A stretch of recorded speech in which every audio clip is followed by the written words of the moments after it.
T20 world cup शुरू होने में अब सिर्फ 1 महीना बाकी है और इंडियन क्रिकेट बोर्ड ने भी 15 रुकनी स्क्वाड का ऐलान कर दिया। सरप्राइजिंगली इस 15 रुकनी स्क्वाड में वो बैट्समैन नहीं है जो आईपीएल में बहुत ज्यादा रन कर रहे हैं। विराट कोहली सबसे ज्यादा रन कर चुके हैं आईपीएल में, ऑब्वियसली वो तो स्क्वाड का हिस्सा है। उसके अलावा 3 बैट्समैन एल राहुल, गायकवाड और सुदर्शन जो ऑरेंज कैप के भी कंटेंडर्स हैं, लेकिन इस T20 वर्ल्ड कप का वो हिस्सा नहीं है।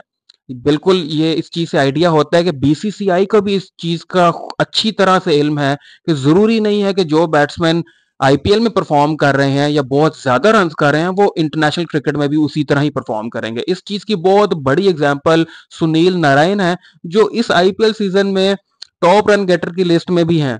तो आप इससे अंदाजा लगा सकते हैं कि बैटिंग का जो स्टैंडर्ड आईपीएल में चल रहा है वो इंटरनेशनल क्रिकेट से काफी हद तक डिफरेंट है, और इसीलिए ही जरूरी नहीं है कि जो बैट्समैन वहां पे रन कर रहे हैं वो इंटरनेशनल क्रिकेट में भी करेंगे, और उनको नहीं रखा गया। इसके अलावा अगर हम देखें, रिंकू सिंह जो कि बहुत बड़ी सेंसेशन है आईपीएल की पिछले साल से, वो भी T20 वर्ल्ड कप स्क्वाड का हिस्सा नहीं है, ट्रैवलिंग रिजर्व में वो शामिल है। इसके अलावा शुभमन गिल जो ओडीआई में नंबर 2 बैट्समैन है, वो भी स्क्वाड का हिस्सा नहीं है।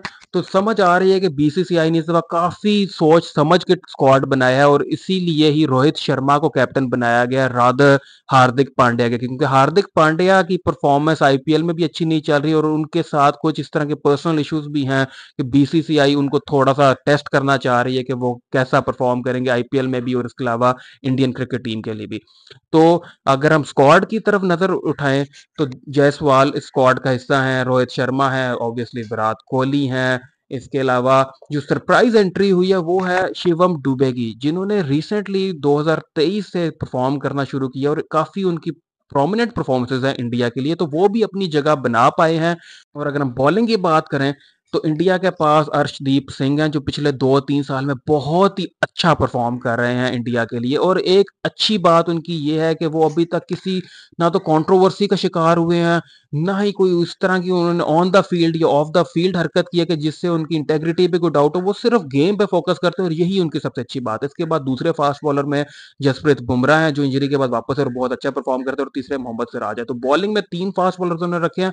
स्पिन डिपार्टमेंट में अगर हम देखें तो कुलदीप यादव हैं, युजवेंद्र चहल हैं और रविंद्र जडेजा हैं। तो काफी हद तक बैलेंस्ड स्क्वाड है इंडिया का। अब देखना ये होगा कि क्या ये सारे प्लेयर्स कैरी करके वर्ल्ड कप तक जाते हैं, क्योंकि अभी आईपीएल के भी काफी मैचेस बाकी हैं, और अगर कोई प्लेयर इंजर्ड होता है तो उसके बाद फिर ट्रैवलिंग रिजर्व में से रिंकू सिंह या शुभमन गिल या अवेश खान की ऑप्शन बनती है कि वो शायद स्क्वाड का हिस्सा हो, लेकिन ये तो वक्त ही बता सकता है। लेकिन जो 15 रुकनी स्क्वाड है वो काफी बैलेंस्ड स्क्वाड है, और कैप्टनसी भी रोहित शर्मा को दी गई है। तो एक दफा फिर से रोहित शर्मा के पास चांस मिला है कि वो वर्ल्ड कप इंडिया को जितवा दें। अब देखना ये होगा कि ये कैसा परफॉर्म करते हैं, क्योंकि आईपीएल का इतना लंबा सीजन, तकरीबन 2 महीने का 74 मैचेस खेलने के बाद जब ये सारे प्लेयर्स डायरेक्ट वर्ल्ड कप के लिए जाएंगे तो ये इतना आसान नहीं होगा, क्योंकि कंडीशंस भी थोड़ी एलियन है। यूएस की कंडीशंस किसी के लिए भी फ्रेंडली अभी नहीं है, क्योंकि इतना ज्यादा कोई खेला नहीं।